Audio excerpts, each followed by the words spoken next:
ਸੰਗਤ ਜੀ। ਭੈਣ ਜੀ ਕਿਰਪਾਲ ਕੌਰ ਜੀ, ਤੁਸੀਂ ਵੀਡੀਓ ਵੀ ਔਨ ਕਰ ਲਓ ਜੀ।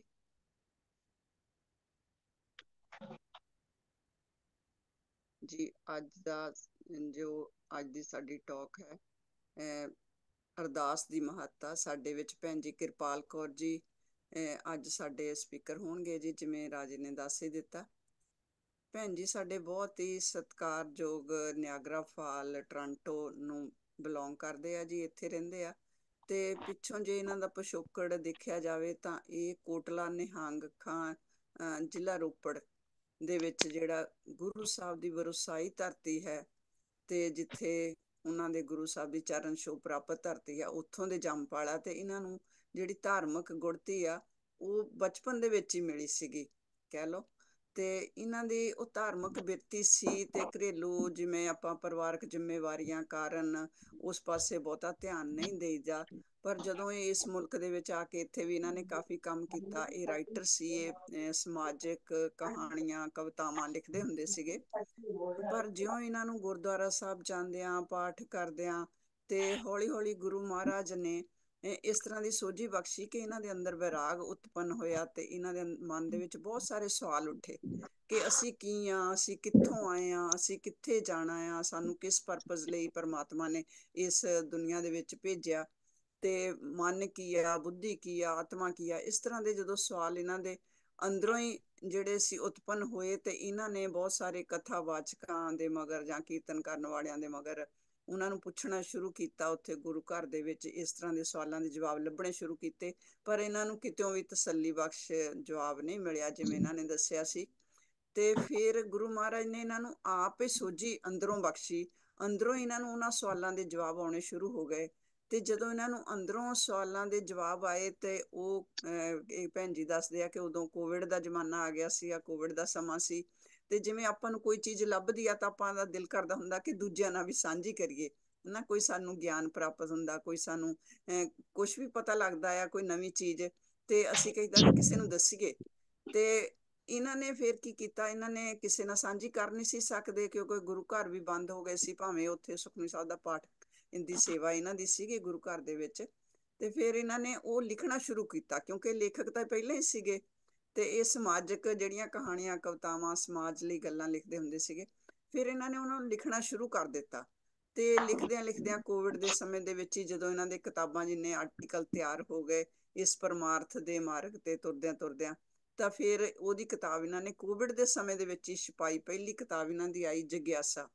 ਜਗਿਆਸਾ ਕਿਤਾਬ ਇਹਨਾਂ ਦੀ ਜਦੋਂ ਮੇਰੀ ਇਹਨਾਂ ਦੇ ਨਾਲ ਮੁਲਾਕਾਤ ਹੋਈ, ਤੇ ਇਹਨਾਂ ਨੇ ਦੱਸਿਆ ਕਿ ਮੇਰੀ ਇਸ ਤਰ੍ਹਾਂ ਜਿਹੜੀ ਆ ਜਗਿਆਸਾ ਪੁਸਤਕ ਛਪੀ ਆ, ਤੇ ਮੈਨੂੰ ਬੜੀ ਕਿਉਰਿਓਸਿਟੀ ਹੋਈ ਕਿ ਉਹ ਕਿਤਾਬ ਛੇਤੀ ਤੋਂ ਛੇਤੀ ਪੜ੍ਹਾਂ। ਤੇ ਪਰ ਉਹ ਟੋਰਾਂਟੋ ਤੋਂ ਕੋਈ ਕਿਤਾਬ ਅਜੇ ਪਹੁੰਚਣ ਦਾ ਕੋਈ ਸਾਧਨ ਨਹੀਂ ਸੀ, ਤੇ ਇਹਨਾਂ ਨੇ ਮੈਨੂੰ PDF ਭੇਜੀ। ਮੈਂ PDF ਪੜ੍ਹੀ। ਮੈਂ ਕਿਹਾ ਭੈਣ ਜੀ ਇਹਦੇ ਵਿੱਚ ਨਾ ਪ੍ਰੂਫ ਰੀਡਿੰਗ ਦੀ ਘਾਟ ਮੈਨੂੰ ਰਟਕਦੀ ਆ, ਕਿਉਂਕਿ ਗੁਰਬਾਣੀ ਦੀਆਂ ਤੁਕਾਂ ਦੇ ਵਿੱਚ ਜੇ ਕਿਤੇ ਮਾਤਰਾ ਦੀ ਗਲਤੀ ਹੋਵੇ ਤਾਂ ਉਹ ਥੋੜ੍ਹੀ ਸਾਨੂੰ ਮਨ ਨੂੰ ਰੜਕਦੀ ਆ।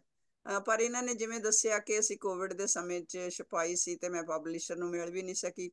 ਨਾਲੇ ਜਿਹੜੇ ਪਬਲਿਸ਼ਰ ਹੁੰਦੇ ਉਹਨਾਂ ਨੂੰ ਕਿਹੜੀ ਇੰਨਾ ਗਿਆਨ ਹੁੰਦਾ ਗੁਰਬਾਣੀ ਦਾ, ਤੇ ਉਹ ਗਲਤੀਆਂ ਰਹਿ ਗਈਆਂ ਇਹਨਾਂ ਕੋਲੋਂ। ਪਰ ਇਹਨਾਂ ਨੇ ਹੁਣ ਦੂਜੀ ਕਿਤਾਬ ਇਹਨਾਂ ਦੀ ਬਹੁਤ ਵਧੀਆ ਆਈ ਆ, ਬਿਨ ਤੇਲ ਦੀਵਾ ਕਿਉਂ ਜਲੇ। ਫਿਰ ਉਹ ਉਸ ਤੋਂ ਡੂੰਘੇ ਆ ਜਿਹੜੇ ਆਰਟੀਕਲ ਆ ਪਰਮਾਰਥ ਦੇ ਮਾਰਗ ਤੇ ਉਹ ਜਿਹੜੇ ਜਿਹਨੇ ਪਹਿਲੀ ਕਿਤਾਬ ਜਗਿਆਸਾ ਪੜ੍ਹੀ ਹੋਵੇ ਉਹਦੇ ਲਈ ਉਹ ਸਮਝਣੇ ਥੋੜੇ ਸੌਖੇ ਆ। ਉਹ ਕਿਤਾਬ ਮੈਂ ਅਜੇ ਪ੍ਰੋਪਰ ਪੜ੍ਹ ਨਹੀਂ ਸਕੀ, ਕਿਉਂਕਿ ਮੇਰੀ ਅੱਖਾਂ ਦੀ ਸਰਜਰੀ ਹੋ ਗਈ ਸੀ। ਮੈਂ ਹੌਲੀ ਹੌਲੀ ਪੜ੍ਹ ਰਹੀ ਹਾਂ। ਸੋ ਅੱਜ ਸਾਡੇ ਵੱਡੇ ਭਾਗ ਆ ਕਿ ਭੈਣ ਜੀ ਕਿਰਪਾਲ ਕੌਰ ਜੀ ਸਾਡੇ ਵਿੱਚ ਬਿਰਾਜਮਾਨ ਆ, ਸਾਡੇ ਇਸ ਗਰੁੱਪ ਦੇ ਮੈਂਬਰ ਆ। ਉਹਨਾਂ ਨੇ ਆਪਣੇ ਅਨੁਭਵ ਵੀ ਸਾਂਝੇ ਕੀਤੇ ਸੀ ਗਰੁੱਪ ਦੇ ਵਿੱਚ, ਤੇ ਉਹ ਅੱਜ ਸਾਨੂੰ ਅਰਦਾਸ ਦੀ ਮਹੱਤਤਾ ਦੇ ਬਾਰੇ ਦੇ ਵਿੱਚ ਹੋਰ ਜਿਵੇਂ ਉਹਨਾਂ ਨੂੰ ਗੁਰੂ ਮਹਾਰਾਜ ਨੇ ਸੋਝੀ ਬਖਸ਼ੀ ਆ ਉਹ ਤੇ ਜਾਣਕਾਰੀ ਦੇਣਗੇ। ਇਸ ਮੈਂ ਬੇਨਤੀ ਕਰਦੀ ਹਾਂ ਭੈਣ ਜੀ ਕਿਰਪਾਲ ਕੌਰ ਜੀ ਸਾਡੇ ਵਿੱਚ ਹਾਜ਼ਰ ਹੋ ਗਏ ਆ। ਤੇ ਭੈਣ ਜੀ ਵਾਹਿਗੁਰੂ ਜੀ ਕਾ ਖਾਲਸਾ, ਵਾਹਿਗੁਰੂ ਜੀ ਕੀ ਵਾਹਿਗੁਰੂ ਫਤਿਹ ਜੀ ਜੀ। ਕੀ ਫਤਿਹ। ਗੁਰੂ ਜੀ ਪਿਆਰੀ ਆਇਆਂ ਨੂੰ ਜੀ ਆਇਆਂ ਨੂੰ, ਤੁਹਾਡਾ ਸਵਾਗਤ ਆ ਜੀ। ਓਕੇ ਤੇ ਜੀ ਤੁਸੀਂ ਆਪਣੇ ਵਿਚਾਰ ਸਾਂਝੇ ਕਰੋ ਜੀ। ਲਓ ਭੈਣ ਜੀ ਗੁਰਨਾਮ ਕੌਰ ਜੀ ਵੀ ਆ ਗਿਆ। ਗੁਰਨਾਮ ਵਾਹਿਗੁਰੂ ਜੀ ਕੌਰ ਕਾ ਜੀ ਖਾਲਸਾ, ਵਾਹਿਗੁਰੂ ਜੀ ਕੀ ਫਤਿਹ ਵਾਹਿਗੁਰੂ ਜੀ। ਜੀ ਕਾ ਖਾਲਸਾ, ਵਾਹਿਗੁਰੂ ਜੀ ਕੀ ਫਤਿਹ ਜੀ। ਸਾਰਿਆਂ ਨੂੰ ਜੀ ਆਇਆਂ ਨੂੰ। ਹਾਂਜੀ, ਆਪ ਜੀ ਨੂੰ ਵੀ ਬਹੁਤ ਮੈਨੂੰ ਖੁਸ਼ੀ ਹੋਈ ਅੱਜ। ਕਿਵੇਂ ਅਸੀਂ ਦੇਖੋ ਕਿੱਥੋਂ ਅਸੀਂ ਸੰਗਤ ਰੂਪ ਵਿੱਚ ਇਕੱਠੇ ਹੋ ਕੇ ਬੈਠੇ ਆ। ਬਿਲकुल ਕਿੰਨਾ जी, ਸੋਹਣਾ ये ਲੱਗ ਰਿਹਾ ਹੈ। टेक्नोलॉजी का कमाल आ भैन जी। ਹਾਂਜੀ ਆਪਾਂ ਹਾਂਜੀ ਹਾਂਜੀ, ਆਪਾਂ ਤਾਂ ਉਹਨਾਂ ਨੂੰ ਕਹਿੰਦੇ ਆ ਜਿਨ੍ਹਾਂ ਨੇ ਇਹ ਟੈਕਨੋਲੋਜੀ ਇੱਥੇ ਤੱਕ ਸਾਇੰਸ ਵਾਲਿਆਂ ਨੇ ਪਹੁੰਚਾਈ ਆ।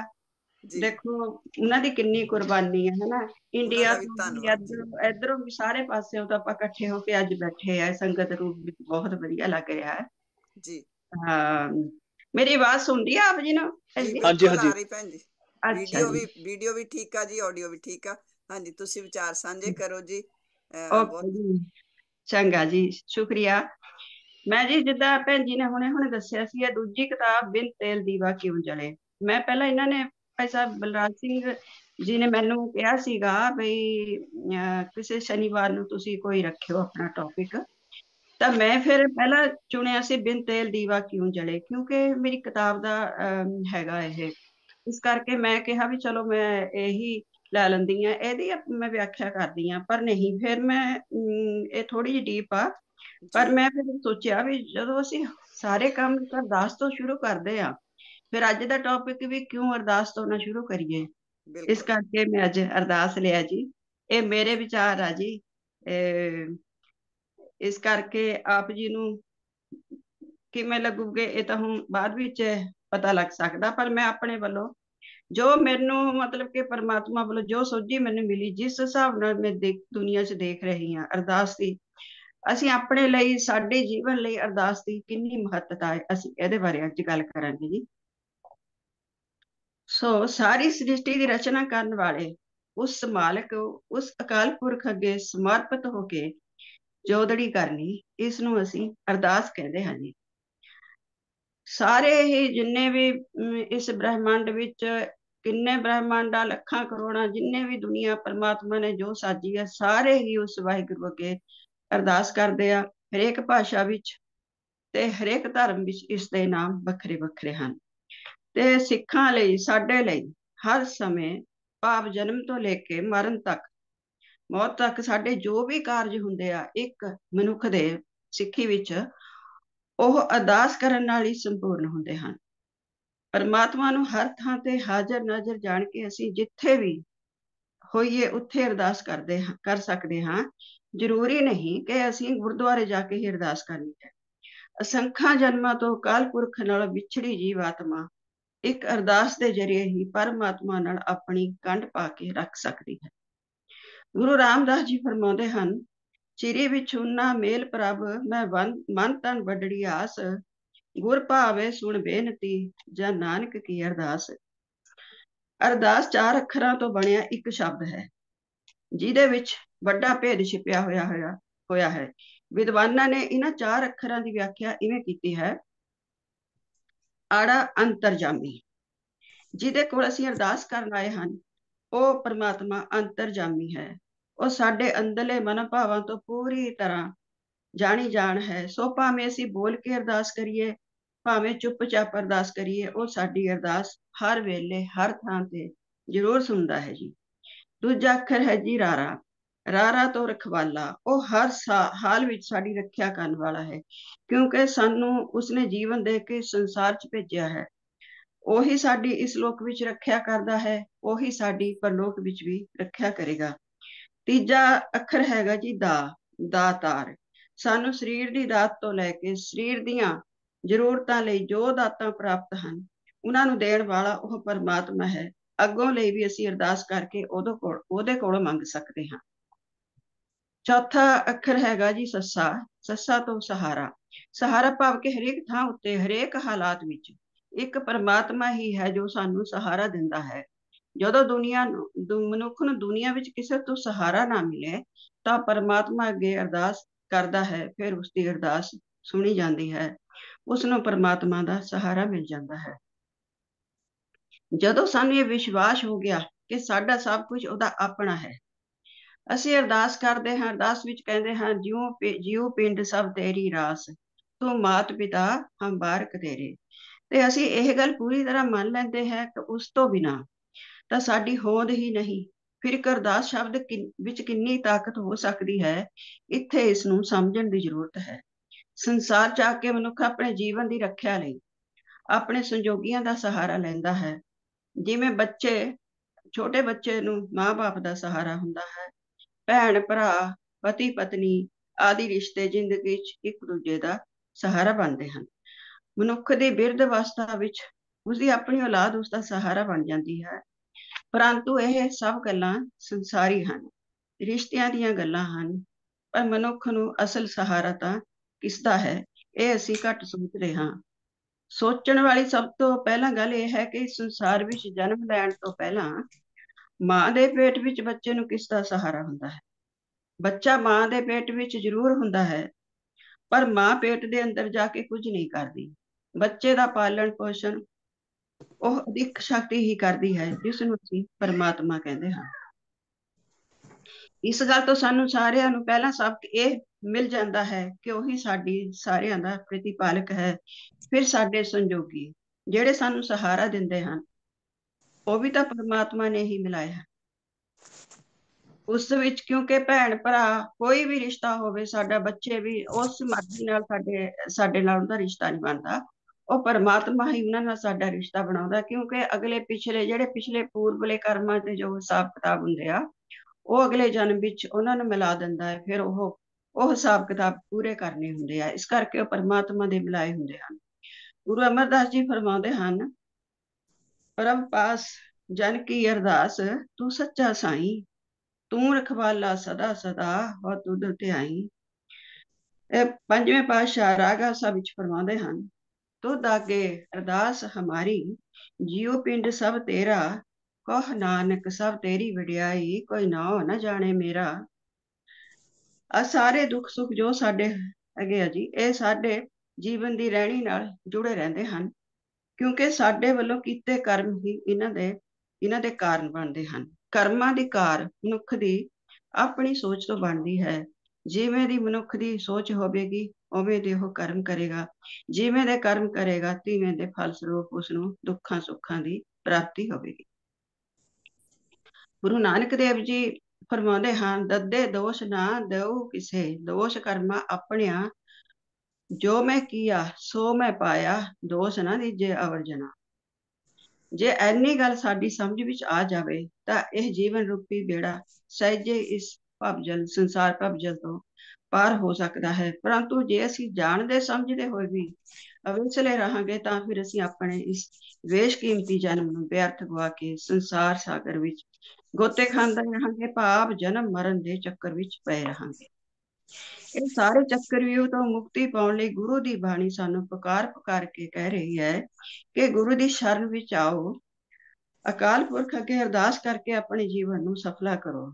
ਪੂਰੀ ਸ਼ਰਧਾ ਭਾਵਨਾ ਨਾਲ ਕੀਤੀ ਅਰਦਾਸ ਕਦੇ ਬਿਰਥੀ ਨਹੀਂ ਜਾਂਦੀ। ਇਸ ਗੱਲ ਦੀ ਪੁਸ਼ਟੀ ਪੰਜਵੇਂ ਪਾਤਸ਼ਾਹ ਰਾਗ ਬਿਲਾਵਲ ਵਿੱਚ ਕਰਦੇ ਹਨ, ਬਿਰਥੀ ਕਦੇ ਨਾ ਹੋਵਈ ਜਨ ਕੀ ਅਰਦਾਸ, ਨਾਨਕ ਜੋਰ ਗੋਬਿੰਦ ਕਾ ਪੂਰਨ ਗੁਣਦਾਸ। ਗੁਰਮੁਖ ਪਿਆਰਿਓ, ਅਕਸਰ ਇਹ ਇੱਕ ਰੀਤ ਹੈ ਕਿ ਅਸੀਂ ਆਪਣੀ ਅਰਦਾਸ ਆਪ ਨਹੀਂ ਕਰਦੇ। ਕਹਿੰਦੇ ਹਨ ਕਿ ਗੁਰਦੁਆਰੇ ਜਾ ਕੇ ਅਰਦਾਸ ਕਰਾਉਣੀ ਹੈ। ਅਸੀਂ ਆਪਣੀ ਅਰਦਾਸ ਆਪ ਕਿਉਂ ਨਹੀਂ ਕਰਦੇ? ਇਹ ਇੱਕ ਵਿਚਾਰਨ ਵਾਲੀ ਗੱਲ ਹੈ।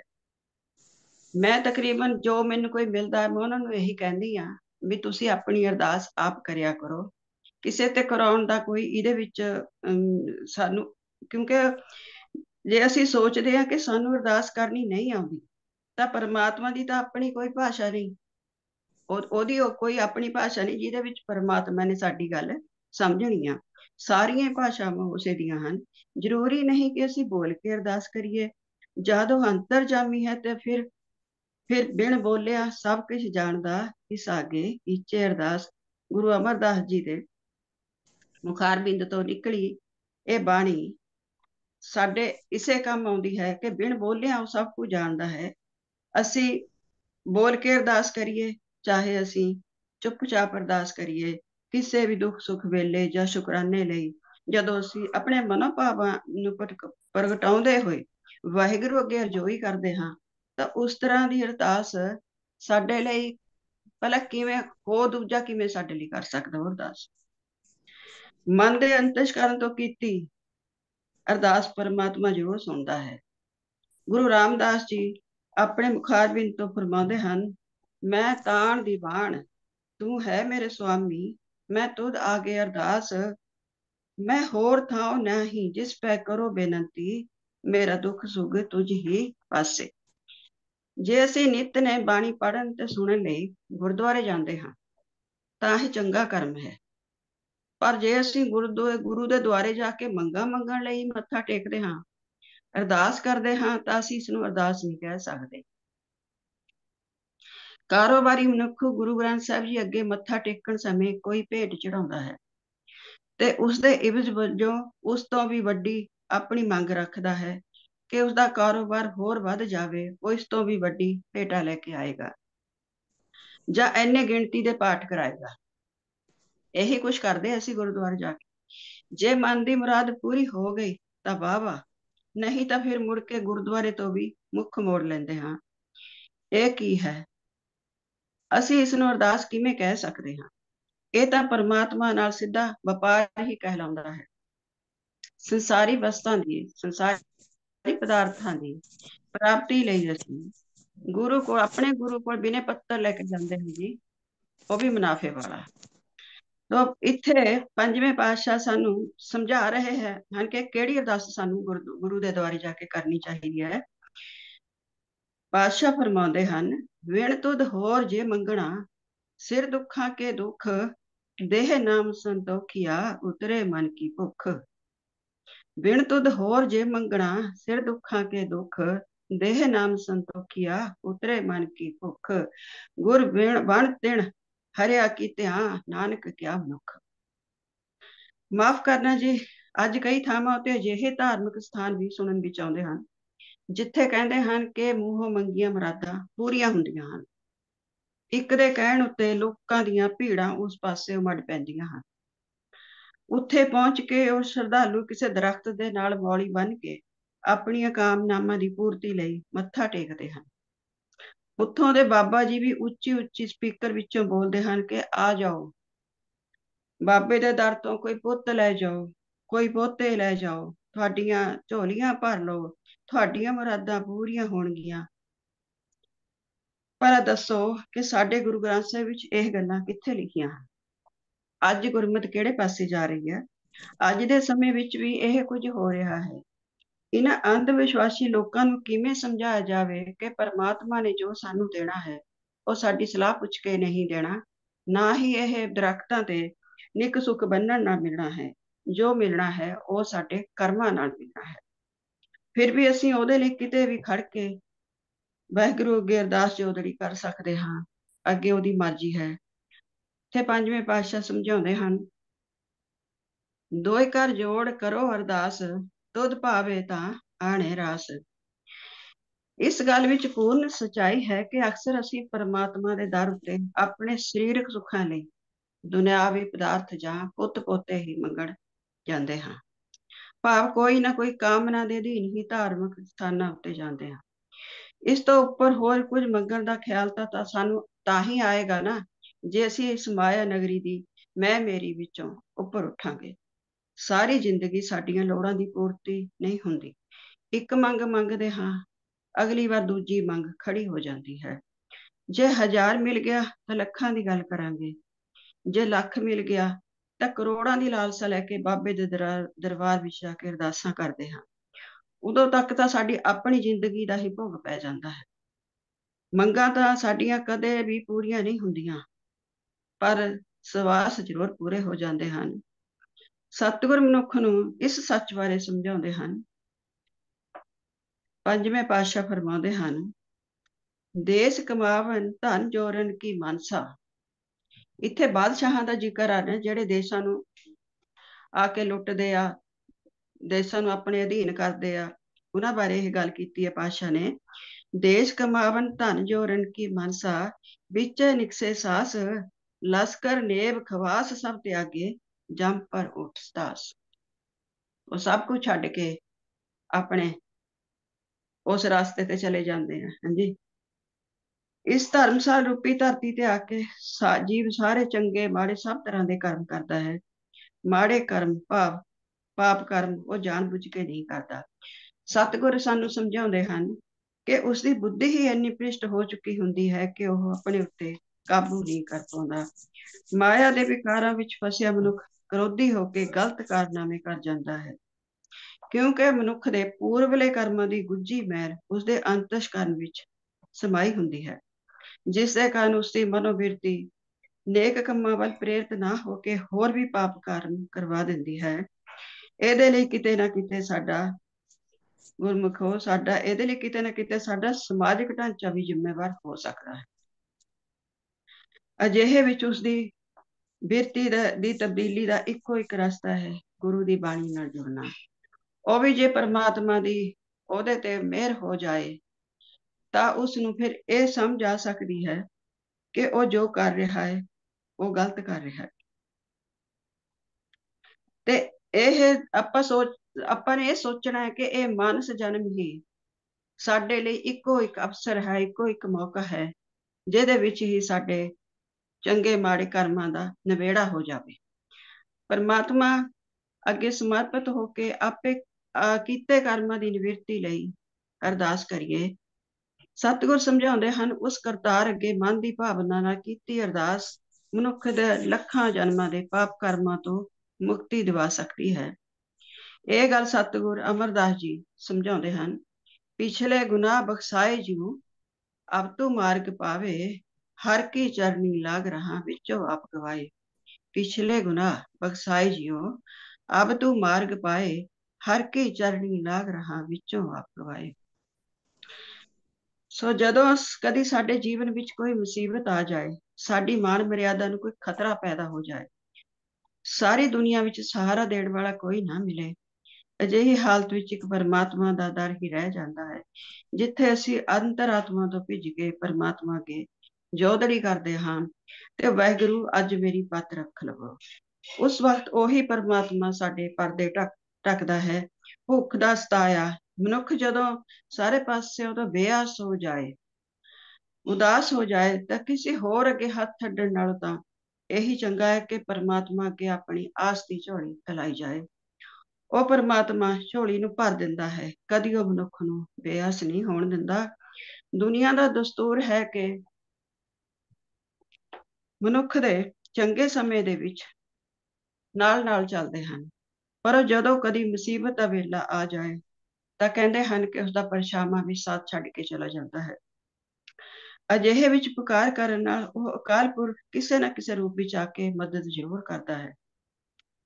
ਅਸੀਂ ਭਾਵੇਂ ਨਾ ਜਾਣੀਏ, ਪਰ ਉਸ ਨੂੰ ਪਰਮਾਤਮਾ ਨੂੰ ਸਾਡੀ ਚਿੰਤਾ ਹੈ, ਕਿਉਂਕਿ ਉਹ ਆਪ ਤਾਂ ਨਹੀਂ, ਉਹ ਕਿਸੇ ਨਾ ਕਿਸੇ ਰੂਪ ਵਿੱਚ ਕੋਈ ਨਾ ਕੋਈ ਉਸ ਆਦਮੀ ਦੇ, ਉਸ ਬੰਦੇ ਦੇ ਦਿਲ 'ਚ ਉਹ ਗੱਲ ਪਾ ਦਿੰਦਾ ਹੈ, ਜਿਹੜਾ ਫਿਰ ਉਸ ਵਕਤ ਉਸ ਦੁਖੀਏ ਦੀ ਆ ਕੇ ਮਦਦ ਕਰ ਦਿੰਦਾ ਹੈ। ਸੋ ਇਹ ਸਭ ਪਰਮਾਤਮਾ ਦੀ ਅਰਦਾਸ ਕਰਨ ਨਾਲ ਹੀ ਸਭ ਕੁਝ ਸਾਨੂੰ ਇਸ ਦਾ ਫਲ ਮਿਲਦਾ ਹੈ। ਪੰਜਵੇਂ ਪਾਤਸ਼ਾਹ ਦਾ ਫਰਮਾਨ ਹੈ, ਔਖੀ ਘੜੀ ਨਾ ਦੇਖਣ ਦੇਈ, ਆਪਣਾ ਬਿਰਦ ਸੰਭਾਲੇ। ਔਖੀ ਘੜੀ ਨਾ ਦੇਖਣ ਦੇਈ, ਇੱਥੇ ਗੁਰਮੁਖੋ ਔਖੀ ਘੜੀ ਨਾ ਦੇਖਣ ਦੇਈ ਨਹੀਂ ਹੈਗਾ, ਇਹ ਬਿੰਦੀ ਨਹੀਂ ਹੈਗੀ। ਦੇਈ ਦਾ ਮਤਲਬ ਹੈ ਆਪਣਾ ਬਿਰਦ ਸੰਭਾਲੇ। ਉਹ ਆਪਣਾ ਜੋ ਉਹਦਾ ਸੁਭਾਅ ਹੈ ਨਾ, ਉਸਨੂੰ ਬਰਕਰਾਰ ਰੱਖਦਾ ਹੈ। ਉਹ ਸਾਨੂੰ ਔਖੀ ਘੜੀ ਦੇਖਣ ਨਹੀਂ ਦਿੰਦਾ। ਹੱਥ ਦੇ ਰਾਖੇ ਆਪਣੇ ਕੋ, ਸਾਸ ਸਾਸ ਰਿਤ ਪਾਲੇ। ਸੋ ਗੁਰਮੁਖ ਪਿਆਰਿਓ, ਜੇ ਸਿਰਫ ਦੁਨਿਆਵੀ ਪਦਾਰਥਾਂ ਲਈ ਹੀ ਮੰਗ ਹੈ ਤਾਂ ਉਸ ਨੂੰ ਅਰਦਾਸ ਨਹੀਂ ਕਿਹਾ ਜਾ ਸਕਦਾ, ਭੁੱਖ ਕਹੀ ਜਾ ਸਕਦੀ ਹੈ। ਭਾਵੇਂ ਸਾਰੇ ਦੇਸ਼ਾਂ ਦੇ 3 ਭਾਵੜਾਂ ਦੇ ਪਦਾਰਥ ਇਕੱਠੇ ਕਰ ਲਈਏ, ਪਰ ਇਹ ਤ੍ਰਿਸ਼ਨਾ ਖਤਮ ਨਹੀਂ ਹੋ ਸਕਦੀ। ਗੁਰੂ ਨਾਨਕ ਦੇਵ ਜੀ ਨੇ ਜਪਜੀ ਸਾਹਿਬ ਵਿੱਚ ਫਰਮਾਇਆ ਹੈ, ਭੁੱਖਿਆਂ ਭੁੱਖ ਨਾ ਉਤਰੀ, ਜੇ ਬੰਨਾ ਪੁਰੀਆਂ ਭਾਰ। ਪਰਮਾਤਮਾ ਨੇ ਸਾਨੂੰ ਮਨੁੱਖਾ ਦੇਹੀ ਬਖਸ਼ੀ, ਫਿਰ ਉਸ ਦੀਆਂ ਜ਼ਰੂਰਤਾਂ ਲਈ ਇਸ ਧਰਤੀ ਉੱਤੇ ਸਾਰੇ ਪਦਾਰਥ, ਰੋਟੀ ਖਾਣ ਲਈ ਪਦਾਰਥ, ਪਹਿਨਣ ਲਈ ਵਸਤਰ ਤੇ ਰਹਿਣ ਲਈ ਸਾਨੂੰ ਛੱਤ ਦਿੱਤੇ। ਪਰ ਅਸੀਂ ਲੋਭ ਲਾਲਚ ਵਿੱਚ ਪੈ ਕੇ ਹੋਰ ਮੰਗਦੇ ਰਹਿੰਦੇ ਹਾਂ। ਅਸੀਂ ਤਾਂ ਲੈ ਲੈ ਕੇ ਹੀ ਮੁੱਕਰ ਜਾਂਦੇ ਹਾਂ ਕਿ ਰੱਬ ਨੇ ਸਾਨੂੰ ਕੀ ਦਿੱਤਾ। ਜੁਗਾਂ ਜੁਗਾਂਤਰਾਂ ਤੋਂ ਦਾਤਾ ਜੀਵਾਂ ਨੂੰ ਦੇਈ ਜਾ ਰਿਹਾ ਹੈ। ਜੀਵ ਲੈ ਲੈ ਖਾਂਦੇ ਰਹਿੰਦੇ ਹਨ ਤੇ ਹੋਰ ਮੰਗਦੇ ਰਹਿੰਦੇ ਹਨ, ਕਿਉਂਕਿ ਅਸੀਂ ਸਦਾ ਕੁੱਕਰ ਦ੍ਰਿਸ਼ਟੀ ਰੱਖਦੇ ਹਾਂ। ਇੱਥੇ ਸਾਨੂੰ ਸਤਿਗੁਰ ਪੰਜਵੇਂ ਪਾਤਸ਼ਾਹ ਫਿਰ ਸੋਝੇ ਕਰ ਰਹੇ ਹਨ ਕਿ ਮਨੁੱਖ ਨੂੰ ਦਾਤ ਪਿਆਰੀ, ਵਿਸਰਿਆ ਦਾਤਾਰਾ। ਦਾਤਾਂ ਤਾਂ ਲਈ ਜਾਂਦਾ ਹੈ, ਖੁਸ਼ ਹੁੰਦਾ ਹੈ, ਪਰ ਉਸਨੂੰ ਦਾਤਾਂ ਦੇਣ ਵਾਲੇ ਦਾ ਕੋਈ ਧਿਆਨ ਨਹੀਂ ਆਉਂਦਾ। ਕਦੇ ਇਹ ਨਹੀਂ ਸੋਚਦੇ ਕਿ ਦਾਤਾਂ ਤਾਂ ਸਾਨੂੰ ਦਾਤਾ ਦੇ ਹੀ ਜਾਂਦਾ ਹੈ, ਪਰ ਇਹਦੇ ਬਦਲੇ ਅਸੀਂ ਕੀ ਭੇਟਾ ਕਰੀਏ ਕਿ ਉਸ ਵਾਹਿਗੁਰੂ ਦਾ ਦਰ ਸਾਨੂੰ ਨਜ਼ਰ ਆ ਜਾਵੇ।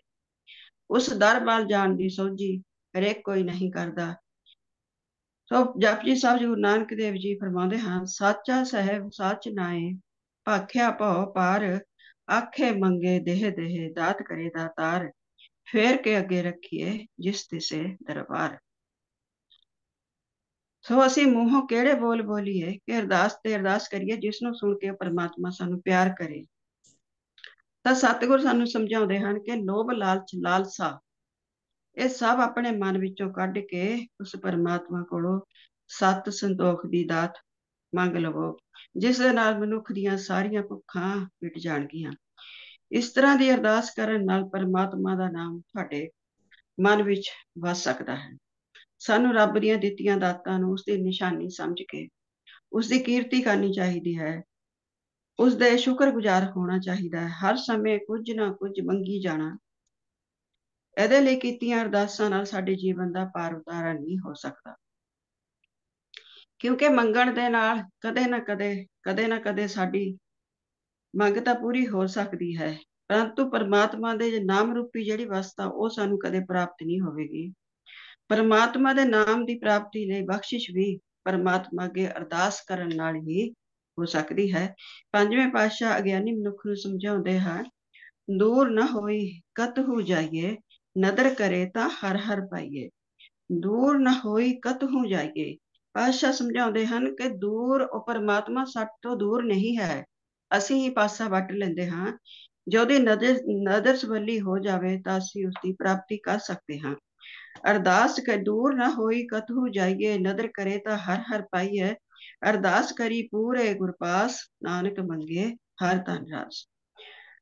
ਸੋ ਗੁਰਮੁਖੋ ਅਕਸਰ ਅਜਿਹਾ ਹੁੰਦਾ ਹੈ ਕਿ ਸਾਨੂੰ ਇਸ ਮਾਰਗ ਤੇ ਚੱਲ ਕੇ ਉਸ ਵਾਹਿਗੁਰੂ ਦਾ ਨਾਮ ਜਪਦਿਆਂ, ਗੁਰਦੁਆਰੇ ਜਾ ਕੇ ਧਾਰਮਿਕ ਕਰਮ ਕਰਦਿਆਂ, ਉੱਥੇ ਜਾ ਕੇ ਸੇਵਾ ਕਰਦਿਆਂ ਕਾਫੀ ਸਮਾਂ ਬੀਤ ਜਾਂਦਾ ਹੈ। ਅਸੀਂ ਸੋਚਦੇ ਹਾਂ ਕਿ ਸਾਨੂੰ ਤਾਂ ਕੋਈ ਫਰਕ ਨਹੀਂ ਪਿਆ, ਕੋਈ ਪ੍ਰਾਪਤੀ ਨਹੀਂ ਹੋਈ ਹੈਗੀ, ਇੰਨੇ ਚਿਰ ਦੇ ਅਸੀਂ ਪਾਠ ਕਰ ਰਹੇ ਹਾਂ, ਬਾਣੀ ਪੜ੍ਹਦੇ, ਇੰਨੇ ਚਿਰ ਤੋਂ ਅਸੀਂ ਸੇਵਾ ਕਰ ਰਹੇ ਹਾਂ, ਅਸੀਂ ਤਾਂ ਉੱਥੇ ਹੀ ਆ, ਕੋਈ ਸਾਨੂੰ ਫਰਕ ਨਹੀਂ ਪਿਆ ਹੈਗਾ। ਅਸੀਂ ਬਹੁਤ ਨਿਰਾਸ਼ ਤੇ ਉਦਾਸ ਹੋ ਜਾਂਦੇ ਹਾਂ, ਪਰ ਉਸ ਵਕਤ ਸਾਨੂੰ ਨਿਰਾਸ਼ ਹੋਣ ਦੀ ਬਜਾਏ ਸੰਭਲਣ ਦੀ ਜ਼ਰੂਰਤ ਹੈ ਜੀ, ਕਿ ਆਪਾਂ ਇਹ ਸੋਚਣਾ ਹੈ ਕਿ ਉਹਦੇ ਲਈ ਜਿਹੜਾ ਸਾਡਾ ਮਨ ਰੂਪੀ ਭਾਂਡਾ ਹੈ ਉਹ ਤਿਆਰ ਵੀ ਹੈ ਕਿ ਨਹੀਂ ਹੈ। ਕਿਉਂਕਿ ਸਤਿਗੁਰ ਅਮਰਦਾਸ ਜੀ ਸਮਝਾਉਂਦੇ ਹਨ, ਨਾਮ ਸਮਾਵੇ ਜੋ ਭਾਂਡਾ ਹੋਏ, ਹੁੰਦੇ ਭਾਂਡੇ ਟਿਕੇ ਨਾ ਕੋਏ। ਅਸੀਂ ਸਾਰੇ ਧਾਰਮਿਕ ਕਰਮ ਸਰੀਰਕ ਤੌਰ ਤੇ ਕਰੀ ਜਾ ਰਹੇ ਹਾਂ, ਮਨ ਦਾ ਉਹਦੇ ਨਾਲ ਕੋਈ ਸਰੋਕਾਰ ਨਹੀਂ।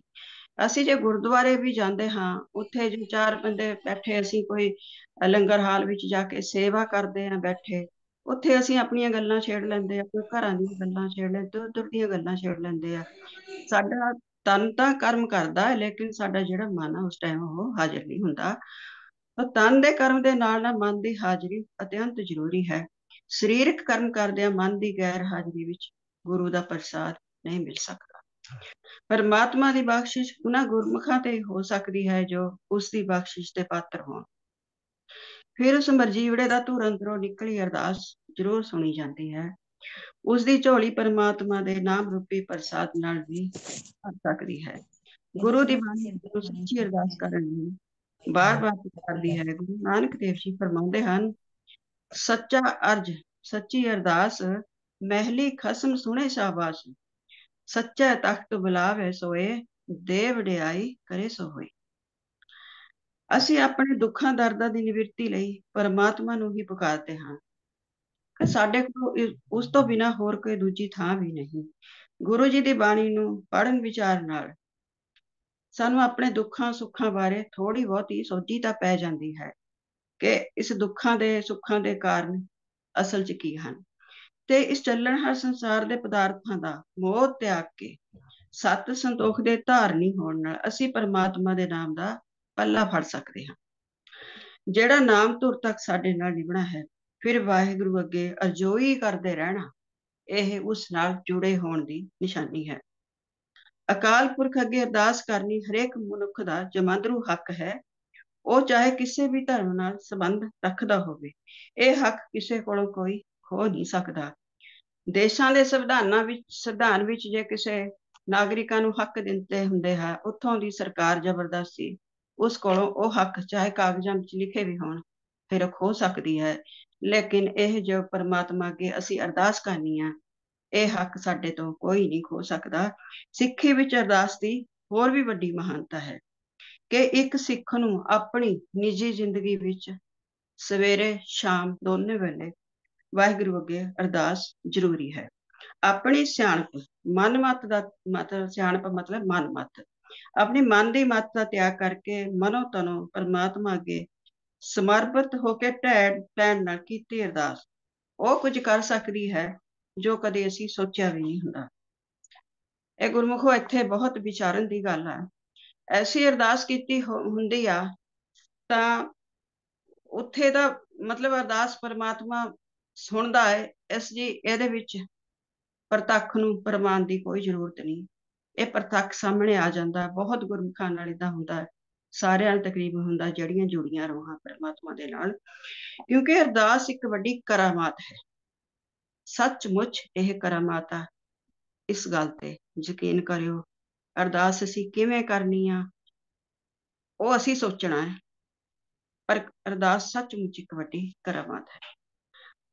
ਇੱਥੇ ਗੁਰੂ ਰਾਮਦਾਸ ਜੀ ਫਰਮਾਉਂਦੇ ਹਨ, ਹੋਏ ਨਿਮਾਣੀ ਢਹਿ ਭਮਾ ਪੂਰੇ ਸਤਿਗੁਰ ਪਾਸ, ਨਿਮਾਣਿਆ ਗੁਰਮਾਨ ਹੈ ਗੁਰ ਸਤਿਗੁਰ ਕਰੇ ਸਾਬਾਸ। ਹੋ ਗੁਰ ਸਲਾਹੇ ਨ ਰੱਜੋ ਮੈਂ ਮੇਲੇ ਹਰ ਪ੍ਰਪਾਸ। ਪਰਮਾਤਮਾ ਦੇ ਰੰਗ ਮਤਲਬ ਕਿ ਪਰਮਾਤਮਾ ਦੇ ਨਾਮ ਦੇ ਰੰਗ ਵਿੱਚ ਰੰਗਿਆ ਮਨੁੱਖ ਦਾ ਮਨ ਦੁਨਿਆਵੀ ਪਦਾਰਥਾਂ ਦੀ ਮੋਹ ਤੋਂ ਪਰੇ ਹੋ ਜਾਂਦਾ ਹੈ। ਇਹ ਗੁਰਮੁਖ ਪਿਆਰਿਓ, ਕੋਈ ਜਾਣ ਬੁੱਝ ਕੇ ਨਹੀਂ ਹੁੰਦਾ। ਉਹ ਪਰਮਾਤਮਾ ਦੇ ਨਾਮ ਵਿੱਚ ਰੰਗੀ ਰੂਹ ਕੋਈ ਜਾਣ ਬੁੱਝ ਕੇ ਨਹੀਂ ਹੁੰਦੀ। ਉਹ ਆਪਣੇ ਆਪ ਕੁਦਰਤੀ ਤੌਰ ਤੇ ਉਹ ਦੁਨਿਆਵੀ ਰਸਾਂ ਕਸਾਂ ਤੋਂ ਉਹਦਾ ਮੋਹ ਪਿੱਛੇ ਹਟ ਜਾਂਦਾ। ਮੋਹ ਨਹੀਂ ਰਹਿੰਦਾ ਉਹਦੇ ਵਿੱਚ। ਮਨ ਦੀਆਂ ਤ੍ਰਿਸ਼ਨਾਵਾਂ, ਖਾਹਿਸ਼ਾਂ ਦੇ ਵਿਕਾਸ ਸਭ ਖਤਮ ਹੋਣ ਨਾਲ ਉਸਦਾ ਮਨ ਟਿਕਾ ਵਿੱਚ ਆ ਜਾਂਦਾ ਹੈ। ਮਨੁੱਖ ਨੂੰ ਸਭ ਤੋਂ ਵੱਡਾ ਭੈ ਮੌਤ ਦਾ ਹੁੰਦਾ ਹੈ। ਇਹ ਇੱਕ ਅਟਲ ਸਚਾਈ ਹੈ। ਪਰੰਤੂ ਪਰਮਾਤਮਾ ਨਾਲ ਜੁੜੀਆਂ ਰੂਹਾਂ ਲਈ ਇਹ ਭੈ ਵੀ ਖਤਮ ਹੋ ਜਾਂਦਾ ਹੈ। ਜ਼ਿੰਦਗੀ ਦੇ ਦੁੱਖਾਂ ਸੁੱਖਾਂ ਨੂੰ ਉਹ ਪਰਮਾਤਮਾ ਦੀ ਦਾਤ ਸਮਝਦਿਆਂ ਹੋਇਆਂ ਆਪਣੇ ਆਪ ਨੂੰ ਚੜ੍ਹਦੀ ਕਲਾ 'ਚ ਰੱਖਦੇ ਹਨ। ਅਜਿਹੇ ਗੁਰਮੁਖ ਨੂੰ ਜ਼ਿੰਦਗੀ ਵਿੱਚ ਜੇ ਕੁਝ ਮਿਲਿਆ, ਜੋ ਨਹੀਂ ਵੀ ਮਿਲਿਆ, ਉਹ ਸ਼ੁਕਰ ਕਰਦਾ ਹੈ, ਕਿਉਂਕਿ ਪਰਮਾਤਮਾ ਨੇ ਸਭ ਤੋਂ ਵੱਡੀ ਦਾਤ ਮਨੁੱਖਾ ਜਨਮ ਉਸਨੂੰ ਬਖਸ਼ਿਆ ਹੈ। ਇਸ ਲਈ ਉਹ ਵਾਹਿਗੁਰੂ ਦਾ ਸ਼ੁਕਰਾਨਾ ਕਰਦਾ ਹੈ। ਗੁਰੂ ਦੀ ਬਾਣੀ ਦਾ ਓਟ ਆਸਰਾ ਲੈ ਕੇ ਉਹ ਗੁਰਮੁਖ ਜਨ ਅਕਾਲ ਪੁਰਖ ਦੀ ਸ਼ਰਨ ਵਿੱਚ ਆ ਕੇ ਉਸਦੇ ਨਾਮ ਦੀ ਬਖਸ਼ਿਸ਼ ਲਈ ਅਰਦਾਸ ਕਰਦਾ ਹੈ। ਤੇ ਪੰਜਵਾਂ ਪਾਤਸ਼ਾਹ ਦਾ ਫਰਮਾਨ ਹੈ ਕਿ ਅਰਦਾਸ ਕਿਵੇਂ ਕਰਦਾ ਹੈ। ਦੀਨ ਦਿਆਲ ਕਿਰਪਾਲ ਪ੍ਰਭ ਸੁਆਮੀ ਤੇਰੀ ਸ਼ਰਨ ਦਿਆਲਾ, ਦੀਨ ਦਿਆਲ ਕਿਰਪਾਲ ਪ੍ਰਭ ਸੁਆਮੀ ਤੇਰੀ ਸ਼ਰਨ ਦਿਆਲਾ, ਕਰ ਕਿਰਪਾ ਆਪਣਾ ਨਾਮ ਦੀਜੇ ਨਾਨਕ ਸਾਦਰ ਵਾਲਾ। ਤੇ ਪੰਜਵੇਂ ਪਾਤਸ਼ਾਹ ਇਹ ਵੀ ਫਰਮਾਉਂਦੇ ਹਨ, ਵਿਸਰ ਨਾਹੀ ਦਾਤਾਰ ਆਪਣਾ ਨਾਮ ਦੇਹੋ, ਗੁਣ ਗਾਵਾਂ ਦਿਨ ਰਾਤ ਨਾਨਕ ਚਾਹੋ ਹੋ। ਵਿਸਰ ਨਾਹੀ ਦਾਤਾਰ ਆਪਣਾ ਨਾਮ ਦੇਹੋ, ਗੁਣ ਗਾਵਾਂ ਦਿਨ ਰਾਤ ਨਾਨਕ ਚਾਹੋ ਹੋ। ਸੋ ਜਿਹਦੇ ਅੰਦਰ ਗੁਰਮੁਖ ਪਿਆਰਿਓ, ਜਿਹਦੇ ਅੰਦਰ ਪਰਮਾਤਮਾ ਦੇ ਨਾਮ ਦਾ ਵਾਸਾ ਹੋ ਜਾਵੇ, ਉਸ ਗੁਰਮੁਖ ਲਈ ਸਭ ਤੋਂ ਉਹ ਅਣਮੁੱਲਾ ਖਜ਼ਾਨਾ ਉਸਨੂੰ ਪ੍ਰਾਪਤ ਹੋ ਜਾਂਦਾ ਹੈ। ਸੋ ਅਸੀਂ ਅਰਦਾਸ ਕਰੀਏ ਵਾਹਿਗੁਰੂ ਅੱਗੇ ਕਿ ਸਾਨੂੰ ਆਪਣੇ ਚਰਨਾਂ ਵਿੱਚ ਨਾਲ ਜੋੜੀ ਰੱਖੇ, ਸਾਨੂੰ ਨਾਮ ਦਾ ਦਾਨ ਦੇਵੇ। ਹੋਰ ਗੁਰਮੁਖ ਪਿਆਰਿਓ, ਪੂਰੀ ਸਾਧ ਸੰਗਤ ਜੀ ਪਾਸੋਂ ਮੈਂ ਆਪਣੀ ਭੁੱਲ ਚੁੱਕ ਲਈ, ਕੁਝ ਗਲਤ ਕਹਿ ਹੋ ਗਿਆ ਹੋਵੇ, ਕਿਸੇ ਨੂੰ ਕਿਸੇ ਗੱਲ ਤੋਂ ਮੇਰੀ ਤੋਂ ਕੋਈ ਮਨ ਦੁਖਿਆ ਹੋਵੇ ਤਾਂ ਮੈਨੂੰ ਮਾਫ ਕਰ ਦੇਣਾ ਜੀ, ਮੇਰੀ ਭੁੱਲ ਚੁੱਕ ਮਾਫ ਕਰ ਦੇਣੀ। ਤੇ ਇਸ ਦੇ ਨਾਲ ਹੀ ਮੈਂ ਆਪ ਜੀ ਤੋਂ ਇਹ ਖਤਮ ਕਰਦੀ ਹਾਂ। ਵਾਹਿਗੁਰੂ ਜੀ ਕਾ ਖਾਲਸਾ, ਵਾਹਿਗੁਰੂ ਜੀ ਕੀ ਫਤਿਹ। ਵਾਹਿਗੁਰੂ ਜੀ ਕਾ ਧੰਨਵਾਦ ਭੈਣ ਜੀ, ਬਹੁਤ ਬਹੁਤ ਧੰਨਵਾਦ ਜੀ। ਤੁਸੀਂ ਅਰਦਾਸ ਦੇ ਬਾਰੇ ਦੇ ਵਿੱਚ ਬਹੁਤ ਹੀ ਵਿਸਥਾਰ ਪੂਰਵਕ। ਵਾਹਿਗੁਰੂ ਜੀ ਕਾ ਖਾਲਸਾ, ਵਾਹਿਗੁਰੂ ਜੀ ਕੀ ਫਤਿਹ ਭੈਣ ਜੀ। ਲੈਨੇ ਕਮੈਂਟ ਵੀ ਤੇ ਮੈਂ ਭੈਣ ਜੀ ਪਹਿਲੀ ਵਾਰੀ ਏਦਾਂ